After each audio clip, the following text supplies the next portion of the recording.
Oh man. Uh just got out of the drama. Really looking forward to this conversation with you. And a conversation I wish I could have had was with the huge group of teenage girls in my theater who clearly came for a light Emily Henry style rom-com with Zendaya and Robert Pattinson and got something else. Oh, I loved it. I'll see it again. Um, do you think that the wedding photographer will still use their photos for her portfolio? Because they are a beautiful couple.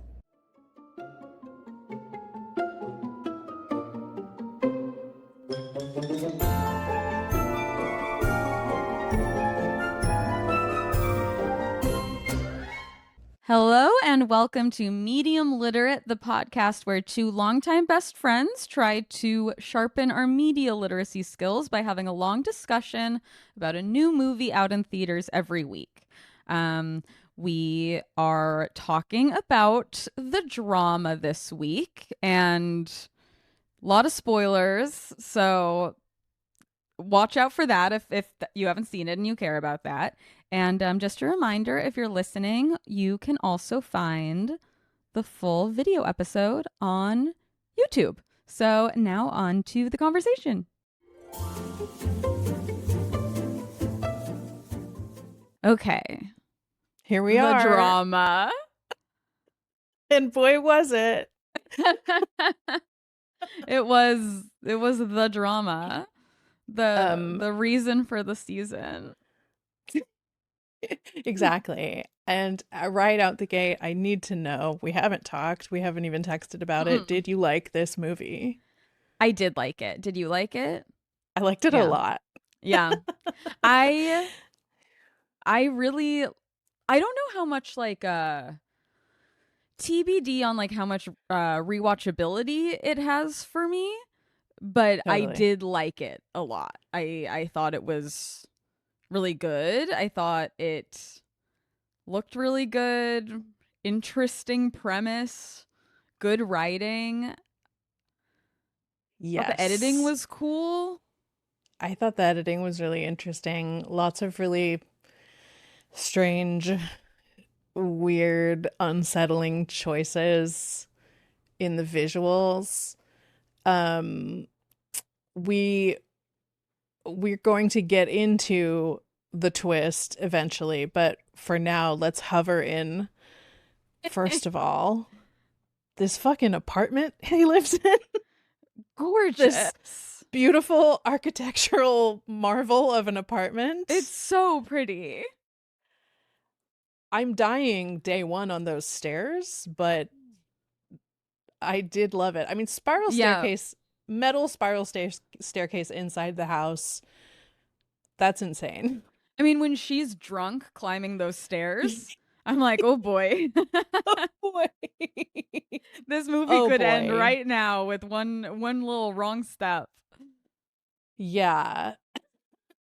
Yeah. But yes, I find that I'm going to be Googling like the various lamps he had in his house. And I mean, just like they had like the lamp budget alone was probably like $70,000. Yeah. I also, I mean, like, it makes sense that like he's like curator at a museum. I imagine that comes with a decent paycheck. And also like the fact that it wasn't in New York. Not that Boston's cheap or whatever, but it's like certainly not as expensive as New York. Yeah, or it's different expensive. The expensive things are different or something. I actually wouldn't know. I think I've been to Boston once and I don't remember anything about it. Sorry, Boston. I feel like people were like, how do they afford this apartment? And it's like, well, he has a good job. It seems like she has a good job. And it's Boston. So yeah, I like we learned some details about his job in this story, but we don't really learn anything about her job. She works at a place. Mm-hmm. that Yeah, hires contractors sometimes, I seems like a guess. pretty you know, intense but chill office environment. Yeah, it seemed like it had a big library or something in front of her, or like a Yeah. bunch of files. I sort of appreciated, I think this is a criticism I've seen lobbed at this movie, but that I didn't need to learn that much about the details of their life or Mm. them as people outside of what is coming up in the situation that this movie is presenting. Because I felt like everything, for me, everything was very clear about these people. Like all I needed to understand was like their connection, their Mm. love story, and then how they feel about the situation that has devolved before our very Yeah. eyes. I feel like this movie was a lot of show don't tell, where there's a lot of things that Yeah. aren't spelled out but like you can sort of put together just from, you know, it's the opposite of like Netflix movies where they have to like explain everything that's happening in a scene 3 times because they like expect everyone to be on their phones. This, Yes. it's like there are so many things you would miss if you were on your phone. I also Yeah. I do think this is it's very appropriate that we're doing this because I think in many ways this movie is sort of a media literacy test. Um just based on how many people I've seen thinking like the morning after the reveal when she's like Yes. picturing Mike and Charlie like talking and he's like, Yeah. I think you should pack up and move to England. I'll beat her up. How many people thought that was like a thing that actually happened? Wait, people thought I haven't seen that yet. People believed Yeah. that scene to be, Yeah. woo, Mamma I Mia. know. It's a rough it's rough. So then right That out the gate, is it's sort of like, interesting. oh, okay, wow, you what did you think was happening like the whole time if you thought all of those not real scenes were like Yeah, real? that's really interesting. Yeah, because also there's like flashes to like everyone at the wedding being dead, like that are all like Mhm. in, you know what I mean? There's like a ton of stuff that's like Yeah. clearly not happening. Um, it's so funny. I just right before we started recording, I was like, we shouldn't reveal the thing too early so that we can clip it. But now I'm finding that I don't know how to talk about this without just diving into the reveal. It's pretty So much impossible, yeah. maybe I retract that suggestion for our podcast, just a little behind the scenes. Um, though I will sound the alarm right now. Like truly, if you haven't seen this movie but you plan on seeing this movie, I'd like to know what you think about this, but I think if you know what the twist is, I don't know that it works. The only reason I can't agree is because I did know what the twist was. Did you? Alex knew I too, and I did. was like, how the hell? It's when the trailer first came out Yeah. and it was like, "Oh, there's this twist." And I people on Twitter were like a bunch of people knew the twist because like Of a film festival something about probably or something. not even it was either like something about like the whole script was on the blacklist Uh, or even Reddit or Interesting. something, but it was online in some capacity at some point before it was made. And so a bunch of people kept like referencing like the twist is so weird, you know, da da da da da. Or people being like, just learn the twist, blah, blah, blah. And so it's like I did it to myself. I like had to That's know. And that so was like many funny. months ago. Um Oh, and wow. then but it's like obviously you're not gonna forget that. So I did know going in. Okay, that's really funny. Alex had found out the morning we were seeing the movie Mm. because I he found out on Reddit and he said that it was because Euphoria fans don't like Zendaya, which is weird because she's the Okay. main character. Yeah, that's so Um weird. but like that Euphoria fans are mad. I listen, also I don't know that his grasp of like what the dynamics of that situation were was like totally sound, but it was something about you like Zendaya maybe said something about Sam Levinson, who's the Euphoria showrunner, who's like a huge piece of shit. Um uh, and that they are mad at her for that, so they are like trying to ruin the movie or something. So it was like he just like saw it on Reddit and was like, "Oh, okay." That is But from insane that Sam Levinson has shooters. Not intended, but I guess. I know at But first I was like, like, "Wait."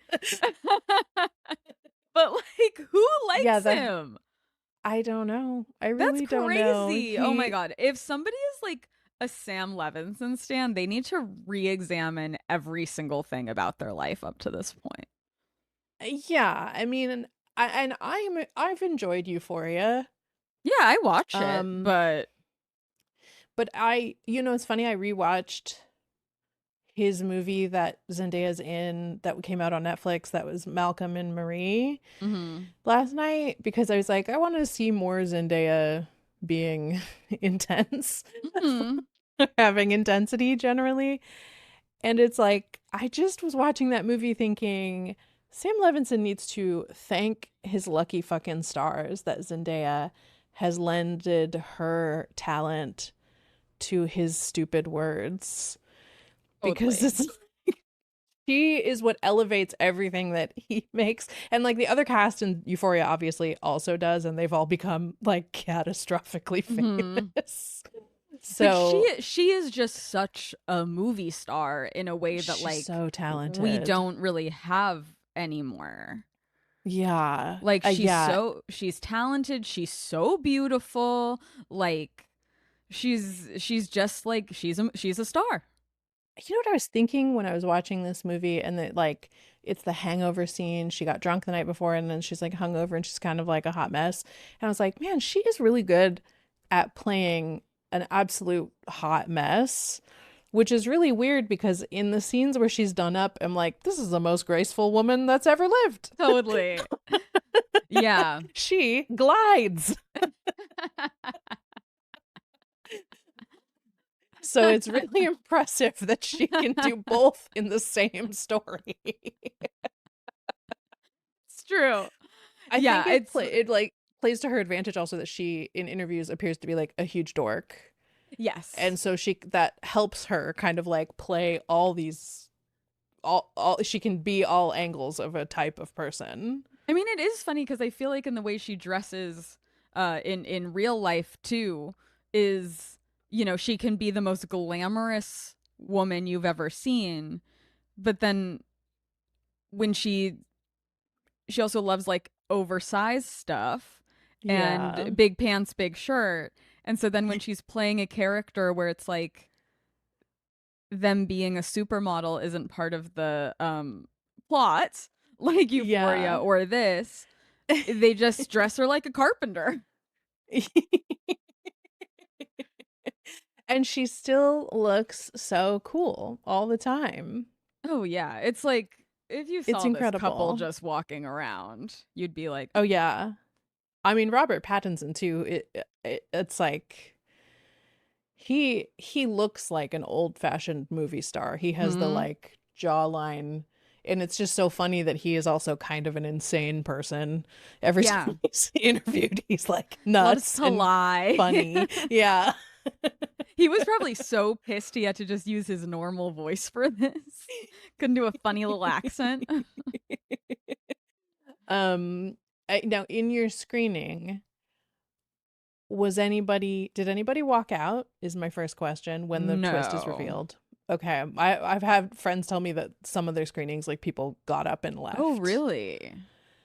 And I will say in my screening, we were the only people laughing. Like I was with Alex and a friend, Hmm. and we were laughing the whole movie because it's quite funny.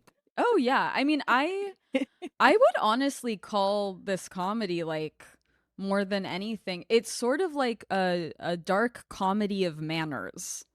Yes, yes, exactly. And I think you were dead on with the comparison to You Hurt My Feelings in terms of like I couldn't stop thinking about overthinking. it. Yeah, like just like character overthinking something And it's like this to is just like the really dark version of that, but it's like a yes. couple where one thing is said, one thing is learned about the other person, and it like it causes absolute chaos in the relationship. Yeah.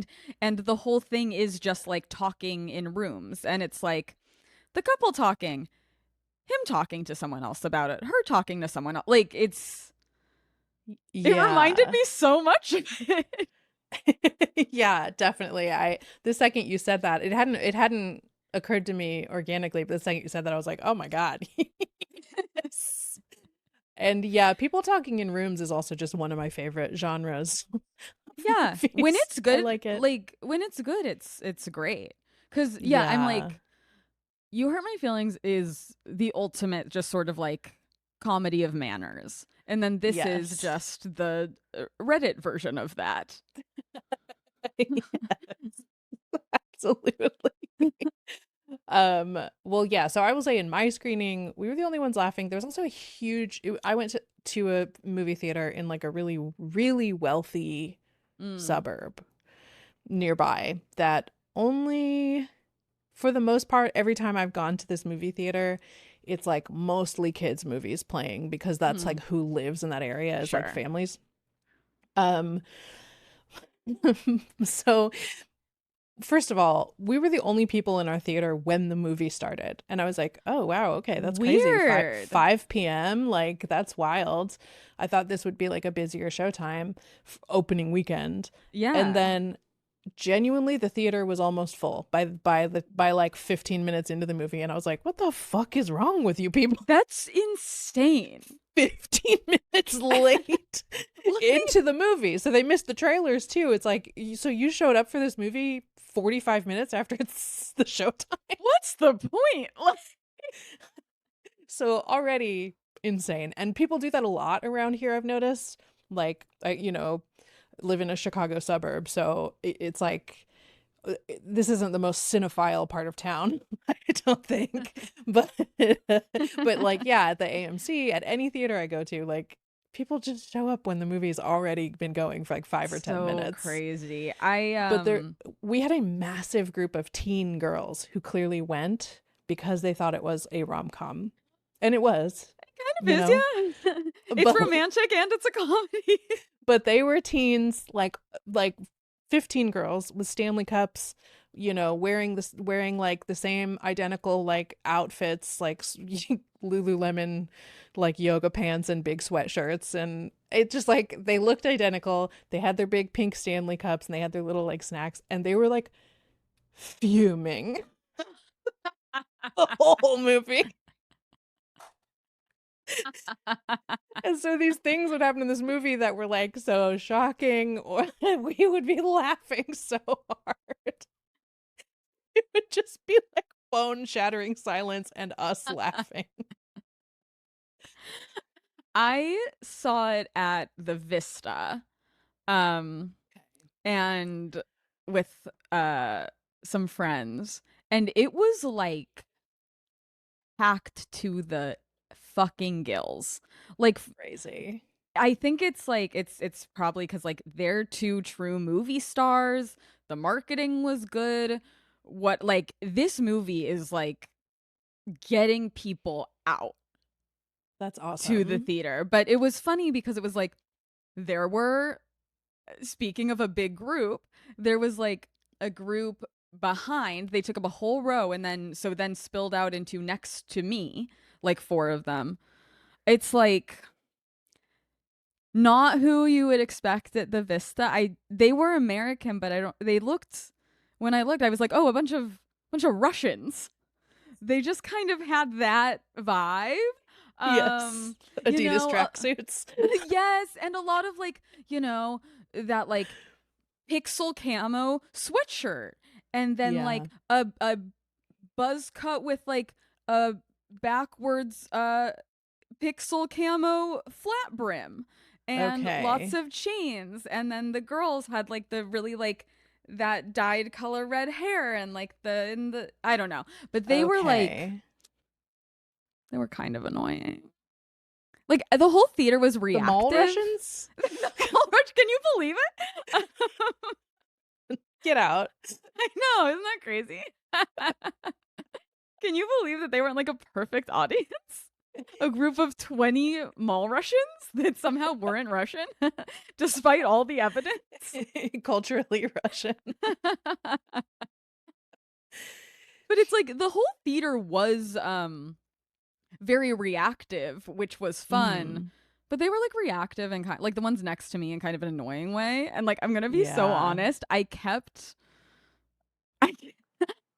the couple next to me that was like part of the group, they so gave the vibe of like couple where like he would start fingering her during the movie that I kept kind of just like Ugh. glancing over, like ready to be like pissed and To be able to make get sure them you're kicked safe. out. Yeah. Because she was also like, doing that thing where like knees up, feet on the seat. His Apple Yeah. Watch is just fucking blaring, bright as hell, arm around her. And it's like, can you wait the goddamn Apple Watch? We But are it in was church. but it was fun because people were like really, really reactive. Yeah, that sounds so fun. Which, I We mean, if really that's had going the to happen opposite anywhere, it experience. would be at the Vista in Los Yeah, Angeles, it's sort of fish in a barrel for kind of any and thinky movie. such like a hyped up, like, thinky movie. Yeah, and I really felt like the rollout for this movie was like really elegantly done. Like once I've learned the twist, I'm like, okay, pretty impressively done. Like it Yeah. looked interesting enough in all the trailers. I only ever once saw a trailer that included the dinner conversation Mm. where they say the worst, they go around doing the worst thing they've ever done. Um Only once. All the other trailers were just sort of like, the photo session and then the Hmm. intercut like chaos Yeah. clips. Um And then with the marketing, they went really all in on like the wedding aspect. Dude, I don't know what it is, but when a brand or any kind of thing, any sort of corporate entity does a wedding chapel, I love it. I think it's so fun. Well, it's geared towards you who got married in a Vegas wedding chapel. Like, I think the other one I thought of right away, which is like not related in elegance, like obviously an A24 wedding chapel thing where you're getting married by Zendaya is different. But Cheetos did a wedding chapel for for the Super Bowl, I think, when it was in Vegas, and I remember seeing the pictures of it and being like, "This is so cute. I love If this." you weren't married already and it was an option, would you have gotten married by Zendaya? Yes, definitely, of That'd course, be like pretty my fun. queen. I don't know if I would have traveled for it Mm. specifically. You know what I mean? Like, I would definitely do any of these marketing wedding. I mean, I would do that. I think you could do that if you're already married. You can like renew vows or whatever. Like, Oh yeah. you don't have to do the paperwork. They're not gonna follow. They just need people to participate. Zendaya just puts on Um, her little lawyer glasses and is like, "Looks like you're married already. Get out of here." but yeah, it's like I think I do draw the line at like traveling for it. I wonder if it's as this is coming out of my mouth, I'm like editing myself because I know this would probably be impossible because of Texas laws. But I don't know why South by Southwest, no brand has done this at South by Southwest Yeah, because it's a really fun idea. totally. I feel like it always gets press. It's cute. People are like happy. And there's wedding movies all the time. It's not Oh, like totally. it's like kind of an obvious move. I admittedly there was a part of me that would have been a little happy if this movie didn't do well because a guy who was a producer on it ghosted me one time. And did it trouble you to enjoy the movie? A little bit because I know he's probably so happy. I know he's probably feeling real good. And I don't Yeah. want that. Yeah, it's hard. We don't want this for these But people, but happy for everyone else. happy for everyone Happy else. for everyone but him. Um, okay. can I say who did the most amazing performance on Earth in this movie? Has to be Alana Haim. I agree. Because I fucking hated her from the first scene. No, she was so good in it. Like, that character was just incredible. A wretched woman, but in such a specific way, and she just made her so awful. She was wretched in an extremely natural way. Yes. Like, so at first I was like, oh, maybe this is like a little over the top, when the first thing out of her fucking mouth in the whole movie is her being like, well, you shouldn't say something that makes you sad because you're really ugly when you cry. And I was like, oh. It's like, excuse me? This lady hates this other lady. At that point, you're not sure what their relationship is. Like, you don't know that they're not really best friends. It's the husbands. Like, so you're like, is this one of her best? But it kind of is one of her best friends, because she made her maid of honor. Yeah, and she just yes, and she just didn't have that many friends. Yeah, and I don't think that's that weird. Happens to all of us. I wish that they had like delved into just that one little thing a little bit more. Yeah. Than the not having friends thing, because she seems very charming and fun. And not reserved. Not reserved. Reading books in public places, you know. She's out, she's available to be interacted with. Yeah, I would have liked to known a little bit more about that. I mean, there are obviously things that we could have been a little more interested in the characters' backstories outside of the one event, but all in all, like, it was interesting that I felt like I understood immediately, like, not immediately, but as the movie was going on, I felt like I understood very quickly the dynamic between Alana Haim's Rachel character and her husband Mike and Charlie and Emma. Like, I immediately was like, yeah, okay, she was the only girl in this group for a long time. Yeah. and then I mean, and what do you do if you're the only girl in a group? Not that I'm empathizing with Rachel, I would never, but I'm gonna walk in her shoes for a second. You are the only girl in the group between your husband and his best friend.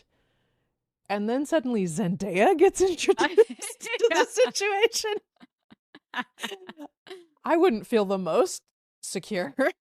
No, it's like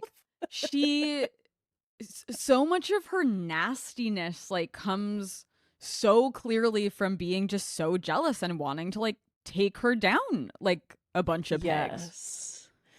Yes. And also, so in the scene where we get the reveal, and we're inching closer and closer to it every time we bring it up, to saying what it is on this podcast. But before they even get to the game, or like as they're starting to get to the game, I can't remember the lines she says, but I remember my immediate reaction to her and how she was embodying that character was like, like too familiar and pushy in a way that I didn't like. Really domineering. I didn't like it at all. Yeah. And like, you know that she's the type of woman who would like consider herself like, yeah, I'm just kind of a ball buster, but you know, I'm a good person. Everyone knows I'm like actually really nice. And it's like, no, you're just an absolute bitch. Yes. And then as we go through the scene where they do reveal that we're going to spoil now fully. Yeah. For people who haven't seen it, I know I have one friend who listens to the show who told me she loves spoilers specifically, so this will be her favorite part. But so when she reveals, so they play this game where they're like, let's say the worst thing we've ever done. We did this before we got married and it was great. Which also Rachel starts she fully starts this. She starts this by bringing up like, oh, the dog story. Oh, you don't. Yeah. But it's like, the way that every single thing that happens in this movie is her fault is crazy. Like, it is all 100% her fault. Yes. And she pushes to make everything worse every single step of the way. No, totally. She's like the engine that is like leading to this disaster the whole time. While acting like the victim of something. But when they play the game, I really do appreciate that her story is her actually doing something horrific to someone. Awful. And she seems to like legitimately not know that. Yes. Like, and insane which, juxtaposition. Yeah, and then also with like it's like with the dog thing, she almost is selling it like it's worse than it ends up being, you know, where Robert Pattinson's like, did you fuck a dog? And he's like, no, you know, whatever. And then hers, he also kind of, I think it's her husband, right, who says like she locked a kid in a closet, which it's like, yes, okay, that doesn't sound so bad. And then she tells him, you're like, that's psychotic. And so, yes, the dog thing is that a dog is biting at him and his girlfriend, and he holds the girlfriend in front, so the dog bites the girlfriend because he's scared. Listen, we've all been there. It's like not great, but you know, it's not. But it's also just like kind of like dumb instincts and not really like something pathological, which everyone else then says something that like reveals more about their true identity. Alana Haim reveals that she let the quote slow kid next door take her to an abandoned RV that he found, and she thought it was gross and pushed him in the closet and locked him in there, left him there, didn't tell anybody, and his parents came asking if they had seen the boy, and she said no. They left him there overnight. Yeah. She didn't tell anybody. Like at least like 24 hours. And then they're like, what happened to him? And she's like, oh, I don't know. Like she didn't even care enough to know what happened to him. So that's objectively awful. And she doesn't seem apologetic about it. She thinks it's funny still. Yeah. And she's just like, oh, and then when they're like, oh, that's kind of bad, she's like, it was just like in the moment. And it's like, but it wasn't in the moment, because then you just let him stay in there knowing he was in there for 24 hours and lied to his parents looking for him. Yeah. So that's evil. And that's an action. Then Robert Pattinson says that first of all, he doesn't really ever say anything fully. He's like, oh, I kind of cyberbullied someone until they had to move away. Yeah. Which I don't even know what to think of that admission, because he says he's 15, he cyberbullies someone so much that their family moved away. But at 15, I feel like you don't know why a family moved away. Like, I don't think you understand. And it's what the thing happened. where you're like, okay, like that's not as bad as like Alana Haim's, but it's also a very nasty instinct to cyberbully someone so badly that you think, and also kind of like that reveals how sort of under the radar his genre of sliminess is. Yeah. With like where he always kind of like does it in secret. Yes. Or a little removed. Like he's a coward. Yes. Yes, a British coward. Yeah. Who knew? Yes. And everyone's reaction to him saying that is like, "Oh, you were 15, you were 15, you were young, you were 14." I don't remember. I think he might have been 14, and then Zendaya was 15 when she makes her admission, which is that she planned a school shooting. Yeah. Didn't do it, but brought the gun to school and then didn't do it. Yeah. So like at first they're all laughing because they're like, no way. And girls then, don't do that. Yeah. And then I feel like then they keep asking these questions that make it worse and worse, because they're like, okay, but you Yes. didn't like get close, right? And she's like, no, Right. I was going to do it.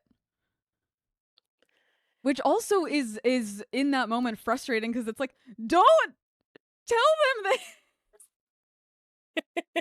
Like, it's such an unforced error that like Yeah. it's like, just you don't have to be this honest with these people. Yeah. Actually, Yeah. And then, I mean, even in talking about it now and thinking about this scene, I'm like, throughout the movie after this scene, you sort of like understand more and more about like what she was like as a teenager. We get a lot of flashbacks of it. Um, and my heart even breaks for her in this scene that she, she's drunk, but she also thought that she could trust these people and that like she still hasn't really found people that she can trust or yeah. that would like accept, again, just like bad thoughts. And I think I was so, I mean, I gasped when I heard the reveal of what her secret was, because in the trailer that you see, if you are listening and haven't seen the trailer that sort of reveals that this is the premise, it cuts off at Zendaya. So we know Zendaya did something horrible, but we don't know what it is. And I am so used to movies making this type of situation a sex thing. I thought for sure going in she will have done some sex thing that he doesn't like maybe she had an OnlyFans, or like that was like kind of where I was, and that would have been so cheap and like lazy. And yeah, and like such a different movie. Yeah, but this I think is like way better, is like worth having the conversation about, but is tough subject matter. And so yeah, I just think I think I've seen a lot of reactions to the reveal of this movie and like this piece of information. I think I think it's a really interesting, cool swing to like explore this subject matter in a dark comedy in this way.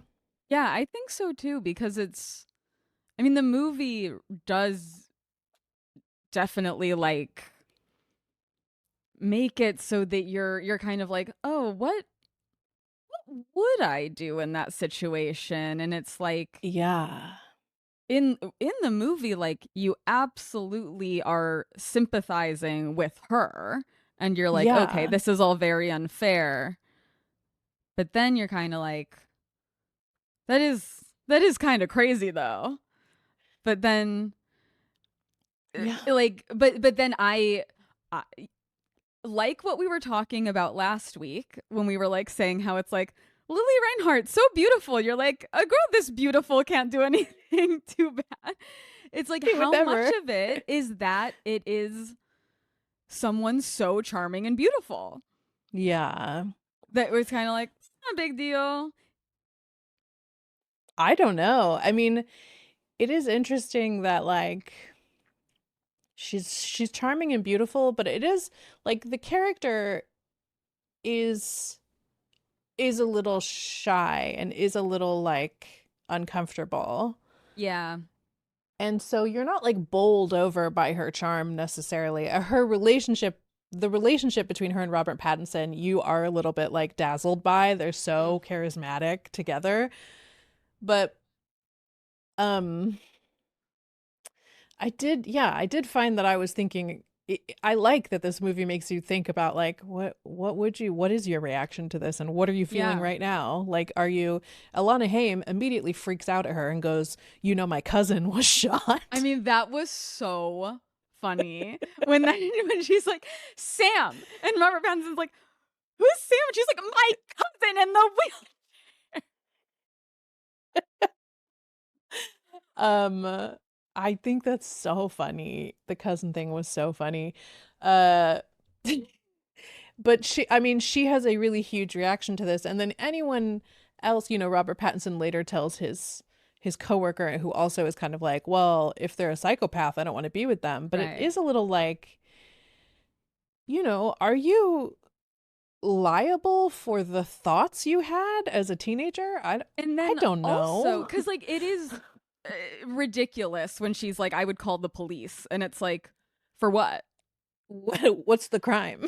Right. But then when you meet her boyfriend, you are also kind of like, he's presenting this scenario in the situation, like where her boyfriend is, because It's he's like, what if terrifying. your boyfriend said that he was going to do a mass, like that he thought of doing a mass shooting, and she's picturing this scary anger issues man Yeah. saying, I almost did a mass shooting once.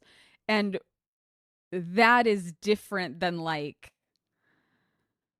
that does seem more like a legit like psycho Yeah, scary or just guy. men, a large man is scarier than Yeah. Zendaya in And general.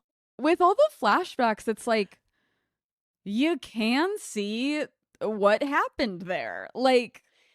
Totally. Like not saying that most teenagers would get into that, but 14-year-olds, 15-year-olds are extremely like susceptible to online shit. And Yeah. the fact that like she even says, she's like, and I was a girl in the space, I got a lot of attention, you know? And so Yeah. she's just like in this bubble where it's like it seems cool. She even says there, and he's like, what appealed to you? And she's like, the aesthetic of it, which makes me Is wonder what I think too. is interesting. Yeah, it makes me wonder if she's even herself wrong about how close she was to actually doing it. Like, because she says Yeah. like, no, I mean, I was going to do it. The only thing that stopped me was that there was like a shooting at the mall.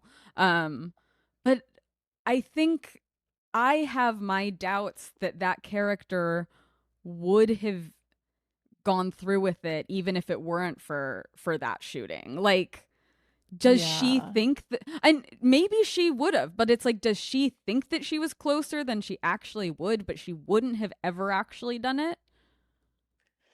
Yeah, that's really interesting. I could see that. Like I could, and also just the way you remember stuff Hmm. from when you were a teenager is like never correct. Really, I it's do. never crystal clear.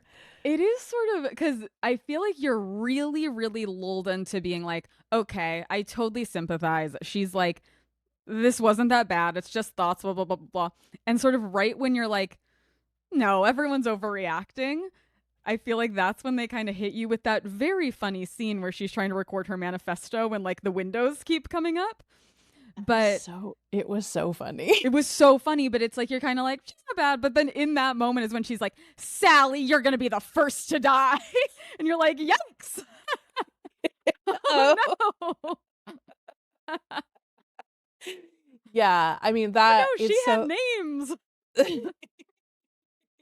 it is but it I I do believe that like in the character. I believe that the character was planning what she said she was planning, and I don't know how close she actually got to it. I also had a few questions about where the gun was. She said she brought it to school, but I'm like, that big ass rifle in what? I In know. not in I your backpack. also was wondering that. Um just curious. But I think I think that like it's an interesting conversation for the movie to bring up that like this is her reaction to like both bullying and neglect. Like Hmm. clearly she is like experiencing neglect as a teenager. Like her Yeah. parents are never shown Yeah. until And the like they're the at the wedding. $20 on the fridge for dinner, and yeah, just the fact Exactly. that she's able to just tote this gun around and like, Exactly. And so, and the Louisiana of it all, like that, it's clearly like a place that is isolated, that feels mm, isolated. I think it's interesting to bring up that, like, sometimes it is just to teenagers the aesthetics of something. Yeah. And it's like she feels like lonely and angry and othered. And that is Yeah. a bad feeling that also is kind of like embarrassing, sad, all this stuff. So then, of course, she would be vulnerable to this Right. weird online bubble that makes that seem cool and glamorous. The Yeah. being angry and lonely and othered. But it's like, no, A- actually, you're cool and hot. And it's like edgy and rebellious, and you know, I just think it's like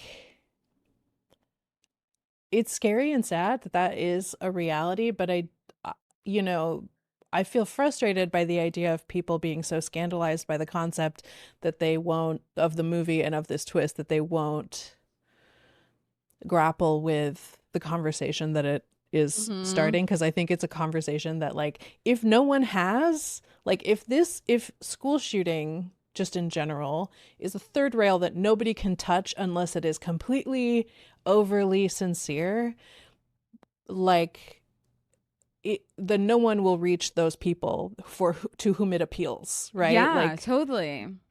and so, like, in a way, I think that this movie being successful, having the biggest movie stars in the world, I don't think that these teenagers who want to do school shootings will necessarily all flock to this movie, but something that exists that sort of makes fun of this concept and sort of frames it in a different way, I can only be helpful. Yeah, and that underground like bubble that does create mass shooters through Yeah. vulnerable teens online, like to sort of bust that out into like the open and show it in the light and be like, doesn't this look kind of ridiculous actually, Right. when you're looking at it like Yes. the light instead of like these underground tunnels of the mind that you have somehow gotten trapped in. Yeah. And also, I completely understand if you're like a parent or something and you simply can't. You can't. I don't think it's great. I think that it's like it feeds a problem if you can't talk about this at all. Yeah. But I completely understand a parent's reaction to hearing the very notion of this movie and being like, disgusting, I can't do it. But if you can get yourself to kind of like laugh about this concept and explore these ideas around, like, you know, the big feelings and big thoughts of a teenager don't necessarily mean that you were evil your whole life. I mean, he cyberbullied someone. That's also Yeah. That bad. kid I've could never have done just that as either. easily killed themselves, you know? That Right. happens all the time, and then it's like, okay, so your thing, which you actually did, could have led to something that it didn't, but it could have. Yeah. And that would have resulted in more deaths than her thing that she didn't do did. Same with Rachel's. Yeah. That kid could have Right. died. Like, Easily. yeah. Yeah. And the other thing I was thinking about the aesthetics as I was watching this movie and like how the aesthetics appeal to teens. I was a sophomore in high school when The Matrix came out. And to say I was obsessed with the aesthetics and the vibes and the whole thing of The Matrix is an understatement. I purchased many long coats. I dabbled in leather pants, but that was very gun heavy too. And I never Mm, necessarily, I was in high school when Columbine happened. So, like, yeah. this wasn't quite a pipeline in the same way, I don't think, or I didn't know how to get on that part of the internet if it was. But I can see how those aesthetics appeal to a teenager, that like the tough, like being tough and feared, and like if you're in a dark place as a teen and you're being neglected, like, yeah, this can happen, and we need to be able to talk about it. Yeah, and it's not like a thing where it's like, oh, any teen would have done the same. And it's like, no, I don't think every teenager would, like, I don't think every No, teenager is yeah. like, I'm gonna, but it's just like you can see how it could happen to some who are not sociopaths, but just are very vulnerable. There was a guy at my Yeah. school who he was a senior when I was like a freshman maybe, and he always wore like a long black leather coat and Uh-oh. had like a long like low blonde ponytail. And this was sort of so past Columbine that we didn't even that we just thought of him as we just called him Matrix guy. And then Matrix guy got expelled for keeping a bunch of knives in his locker. But who knows what he was going to do with those? Fork He found in probably just thought they were kitchen, knife cool. found in locker. I do think it was just his like personal collection that maybe his mom was like, you can't have those. So he said, I'll bring them to school. Yeah. I'm impressed you were allowed to have lockers. We weren't allowed to have lockers when I was in high school. Really? Damn. Yeah, I think I must have been in high school in the weirdest fucking time in like Yeah. South Los Angeles because I was in Long Beach and I was in high school from 1998 to 2002. So weird. So it was like That's a weird immediate moment. it's like immediately after kind of like Tupac, Biggie, gang war, Crips and Bloods. Not that that's over, that, I know gangs still exist, but like in Long Beach at that time, they were like, we got to do anything to keep these kids from killing each other Yeah. at school. And so we weren't allowed to have lockers. We had to wear uniforms in a public school. They also Whoa. had us do um like 80 more credits than you would normally have to do to graduate because they were trying to like overload us. Be No like, one you're had too time busy. to do. You're too busy. You can't do violence because of homework. And yeah, so it was just like a weird chunk of years, I think, to be in high school. I remember sitting at the pizza place that was like down the street from my high school watching Columbine on the news, like with all my like classmates, like all my friends. And we were just like, whoa, never heard of something like this before. One What is thing this? that I could be wrong. I was never like on the deep internet or anything. The years felt a little off to me just because she's 30. They Yeah, specified that she is 30. So she's, yeah. well, I'm 31 as of a few days ago, but she's basically my Okay. age. Yes. And I feel like I might just be forgetting, but I remember like Sandy Hook happening like my senior year of high school. I feel like 30-year-olds, current 30-year-olds were not in school during like one when mass shootings got like crazy. Every day it's happening, you know? Like we never had Is drills, you know? Yeah, is Sandy Hook considered, I mean, I'm so sorry we're having this conversation. Is Sandy Hook considered like the threshold of when does it get crazier after or No, I before? guess in my mind, just because I have such a clear memory of it, but I'm totally, if it's before and it all kind of led to, Yeah. then I'm wrong. I just know that like my generation, like we didn't have school shooter drills. It wasn't as much in the consciousness. I think that between, if we think about the time between Columbine and Sandy Hook, I think there were a lot that happened. Like I Okay. think they revved up slowly. Like I Okay. don't think in the like late 90s, early 2000s it was that many, but like I think the 2010s did have a lot. Okay. Yeah. Well, that's Because because I I think I Sandy Hook, graduated 2013. yeah, I think Sandy Hook is when drills started probably in earnest. Like Mm-hmm. because I think before that no one, like we couldn't fathom that someone would do that. Right. It's so horrific, it's like hard to even wrap my head around now. But Um, but I do remember like multiple high school ones happening. Like high schools were a big were where they were really going off.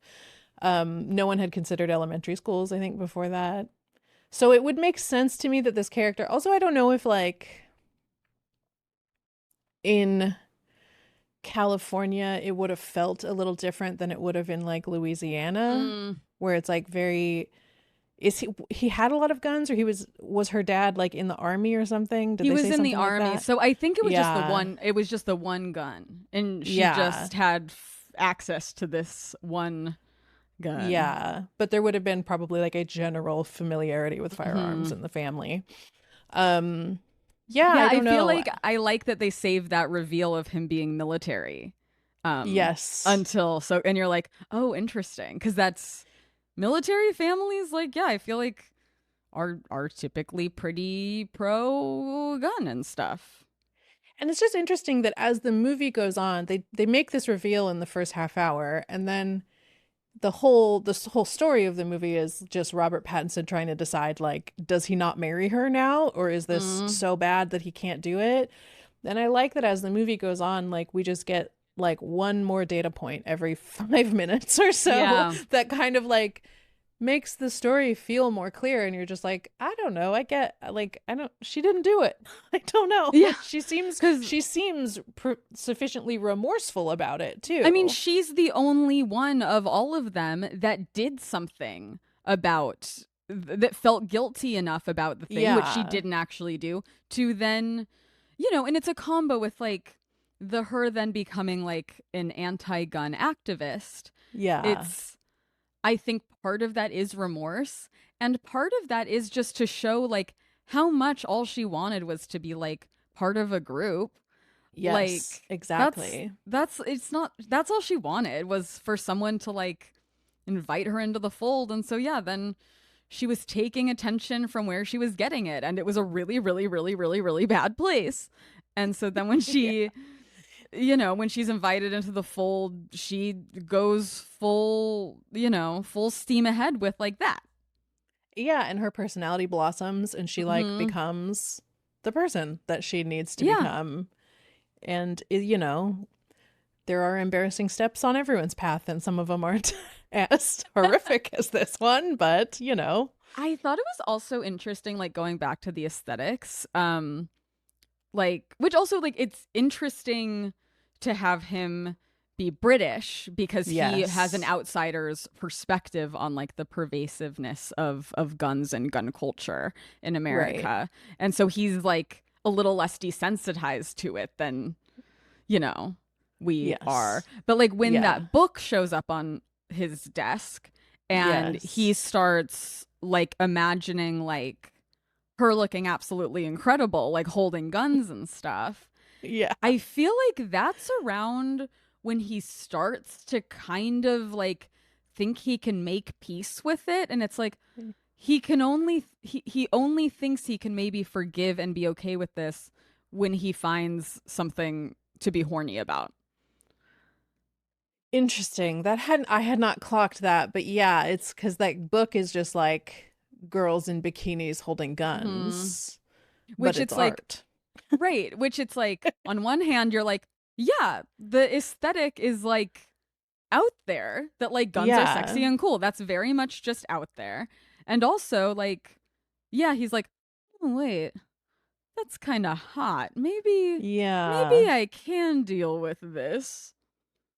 Yeah, and it provokes a sort of, it's provocative is Mm-hmm. all it is. It's just like, especially for the British mind. Yeah.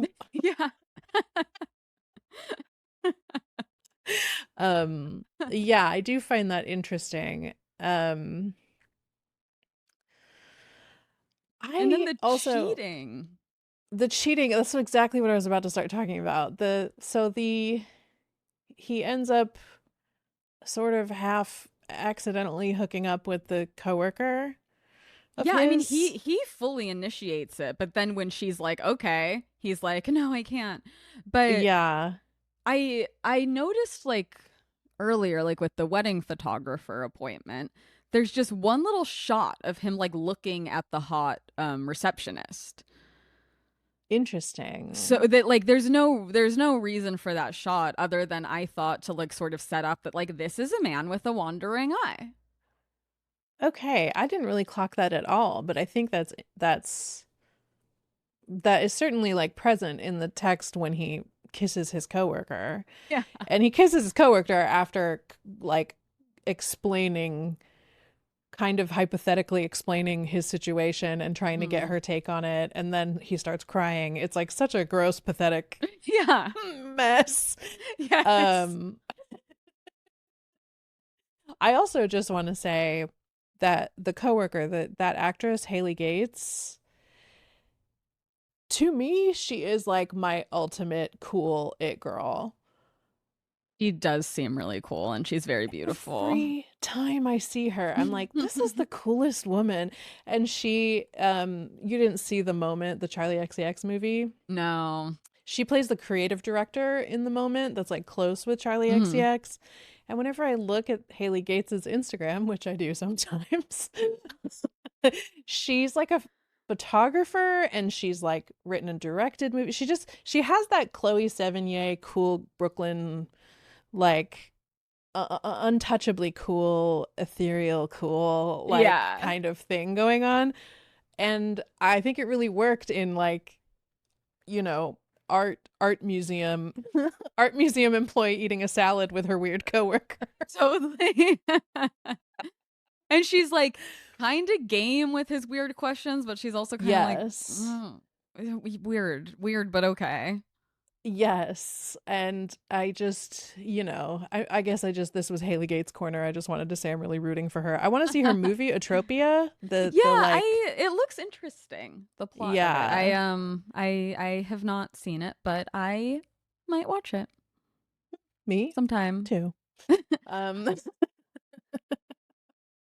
yeah, but yes, the cheating, I wasn't getting that telegraphed ahead of time, but when it happened, I couldn't say I was that shocked that that's Mm, what he did.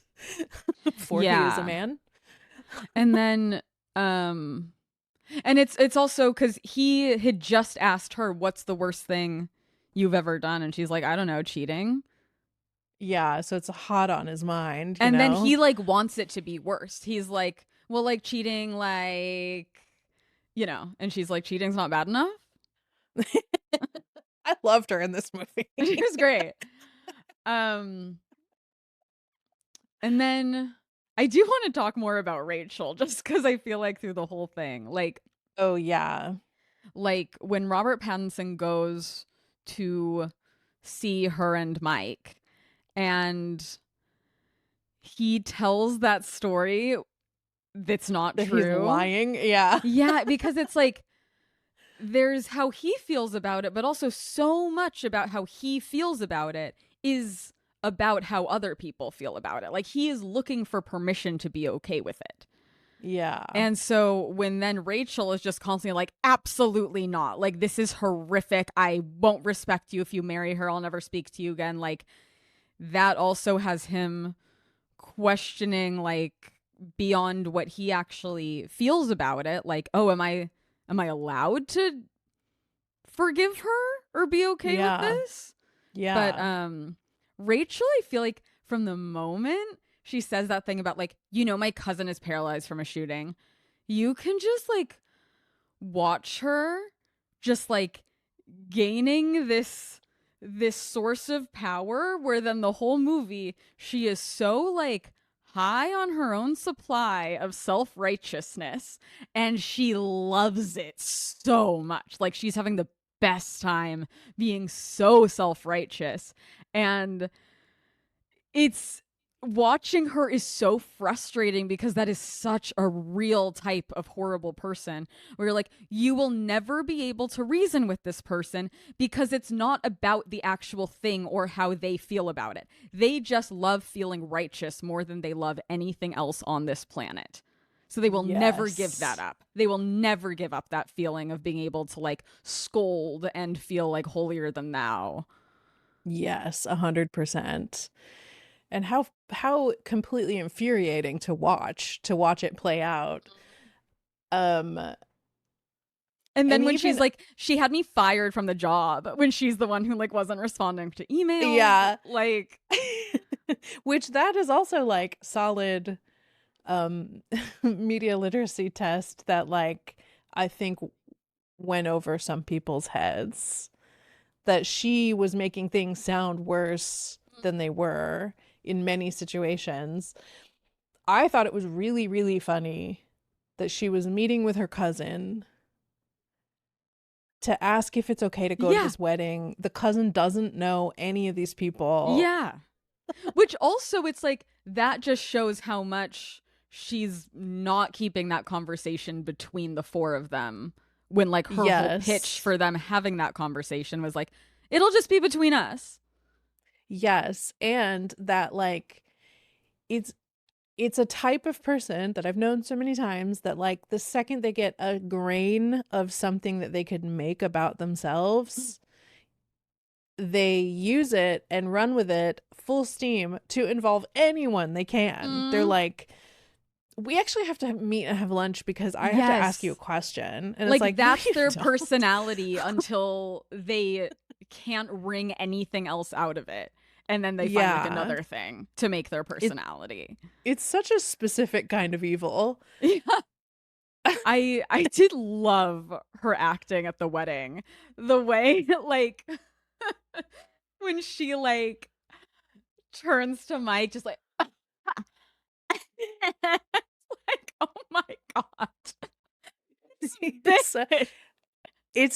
it's like painful to watch. It's really painful to watch, and I think she seems lovely every time I've seen her be interviewed, and I'm like, this is the performance of the century because you are not this awful. Yeah.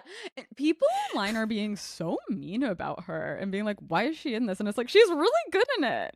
She's an actor. She I is know. in a lot of movies. I literally think it's just that she's not like conventionally attractive in the way people want actresses to be. Yes, and she's in a band, and people like can't seem to fathom that someone artistic has more than one Yeah, interest. it's just so interesting how whenever someone has a criticism, they're like, and she's so ugly. And it's like, oh my God. Oh my Okay, gosh. relax. Um, During the photo shoot with the photographer, there was a joke in it that was very funny, but it is just literally a 30 Rock joke. That's one of my favorite 30 Rock jokes, which is the when she's like telling him like, okay, smile like you've done it before, smile like a normal person. It's like when Liz gets a talk show Oh, and I do. they're doing the like promo like for commercials and stuff, and it's literally like, smile like a person, smile but like it's a classic for a reason. It's It's a an great 30 Rock absolute joke, but I was like, classic. just just did the 30 Rock joke.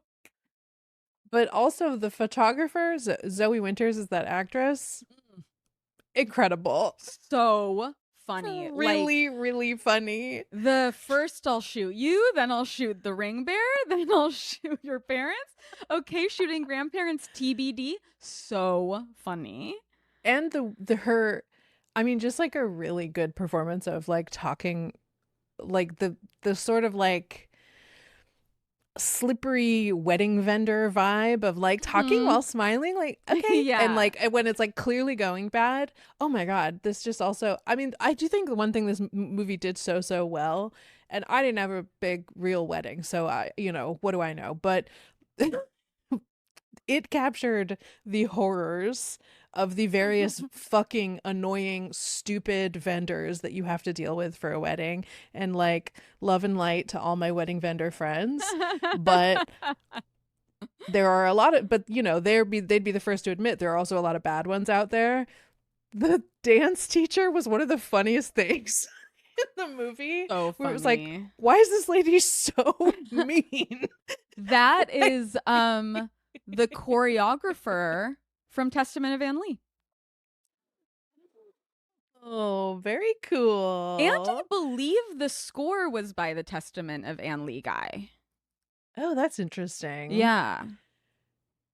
Yeah, and the wedding, the DJ stuff where the That was really funny. was doing heroin on the street. It's just there are so many good jokes in this movie. Yeah. Like this is a very funny movie and an interesting exploration of like unconditional love, thoughts versus actions, and you know, if you should be responsible for stuff when you were a teenager in your adult life and how that should ruin your life or not. But Mm-hmm. also a very perfect skewering of the experience of a wedding top to bottom. The second DJ, so funny. That Like, guy well, is always so funny. he's so funny. If you were a gearhead, that would be pretty interesting. Pretty unusual setup. All of the little bit characters were like amazing, incredible. Yeah. I Then really, like really loved it. little things like the mug thing was so funny. He throws away the mug with the gun. Yeah, all of it was so good. I think we've maybe pivoted into the part where we're just gushing, but I really recommend this movie if you can handle that piece of information. Yeah, because it's like it is very dark. It is dark. Yeah. And I think that like an interesting thing about this movie is that it is making like such a splash. I think a lot of people that like don't go to the movies that often are going to this. And so it's Yeah. like I think we're very much like, yeah, it's a dark comedy. It's dark, but we're equipped in the headspace to be like, okay, yeah, this isn't like that shocking. But I think that to people that like don't see that many movies a year, like I think people are feel uncomfortable when they're like, I'm laughing at this, but it's dark.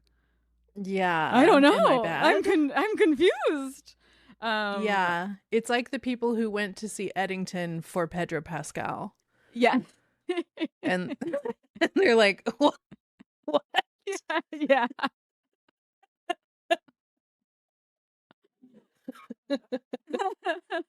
I thought of Eddington when I was watching this too, because Eddington was the other experience of like watching a movie being like, man, the conversation around this is gonna suck ass. It's gonna be so I bad. I loved Eddington. I thought it I was so good and loved smart. Eddington. Yeah, and it's no coincidence that this was produced by Ari Aster. Yeah.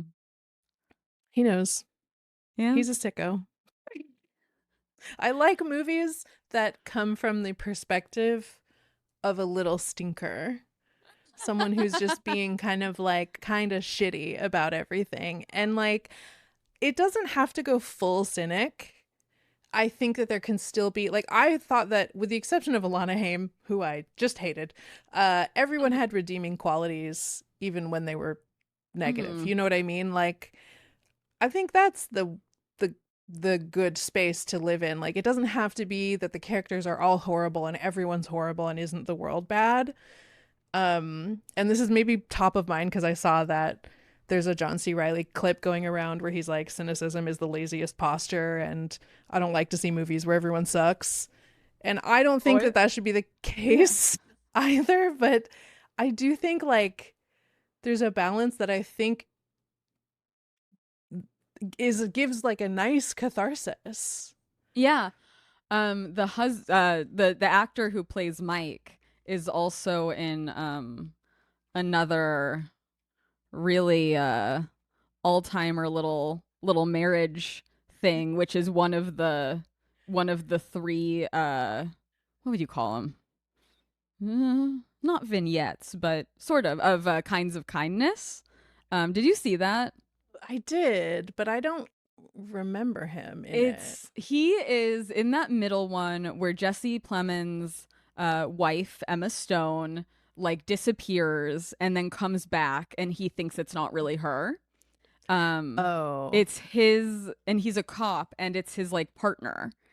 And in that situation, there's the part where him and his wife have dinner with uh Emma Stone and Jesse Plemons.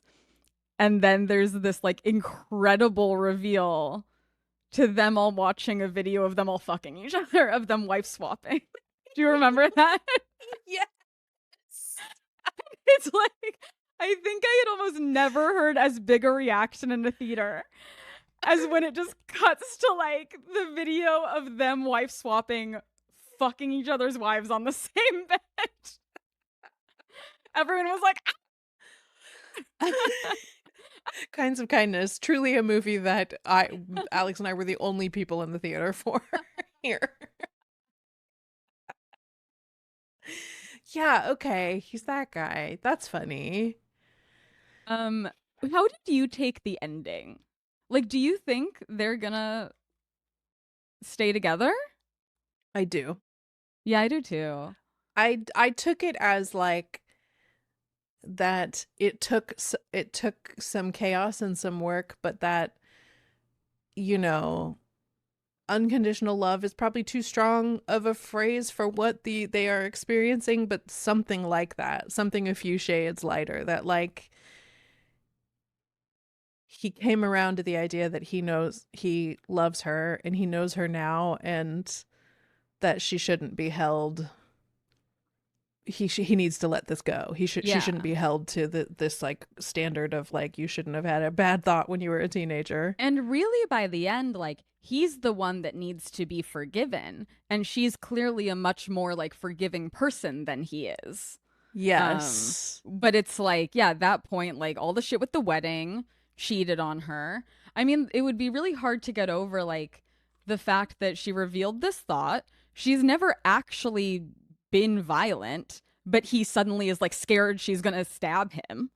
And Yeah. like that would be a hard pill to swallow, to know that there was a period where like all of a sudden this person you love like didn't trust that you're you or whatever. But she's clearly a very forgiving person, so it's like she can forgive all that shit he's put her through in the past week. I also think that like, if you think about what her reveal is versus his reaction and everyone's kind of like behavior, she has clearly done a lot of work on herself from the time she was a teenager to now, and he hasn't. Like he is like too emotional. He's like he's not handling anything with any kind of maturity. He's just being obsessive and like not questioning that maybe that's like actually not the way to deal with a problem like this. Yeah.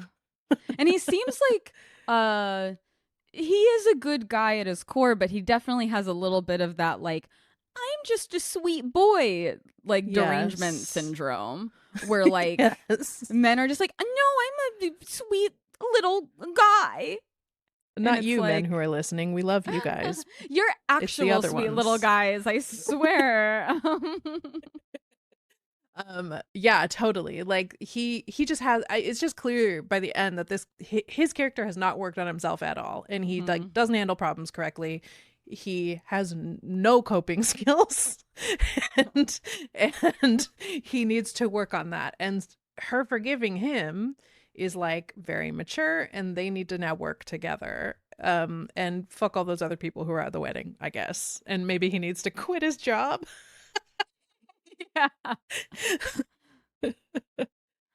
But yeah, fired. you feel so bad because like she's so sad at the wedding.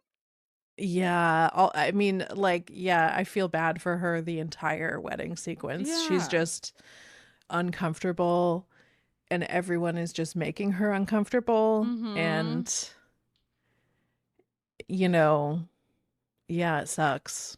Zendaya deserves better than this. She does. To be honest. She deserves better. If this happens at her and Tom Holland's wedding, I'm going to be very upset.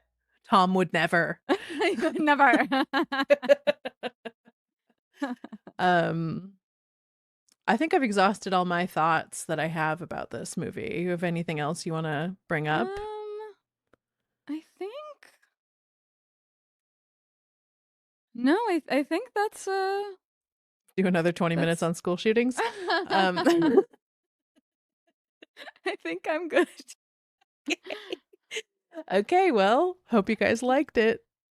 Yeah, we don't know what movie we're doing next week, so it's a surprise. Yeah, it'll be a surprise. Enjoy. Bye. Bye. That was it. That was our conversation about the drama. Thank you so much for listening. If you enjoyed the conversation, I have a tiny request. It's not even a big deal. If you could just text this episode to a friend, that would be really helpful. These personal recommendations are the main way podcasts grow, and so I would really love it if you recommended us to someone. You know, maybe you have a friend who you like seeing movies with, or maybe someone you like talking about school shootings with. I don't know. It's none of my business what your relationship is to this person. But either way, appreciate it. You can follow us anywhere online that you like to hang out. We're on Instagram, we're on TikTok, we're on YouTube. We have a Patreon that we don't put anything on, but you could give us your email address there if you want. And again, thank you so much for listening. We'll see you at the movies. Goodbye. Medium Literate was created and produced by Monica Scott and Emily Faye. Our theme music was composed by Christian Larson, and technical help is from Alex Luchin. Thank you so much for listening, and we will see you at the movies.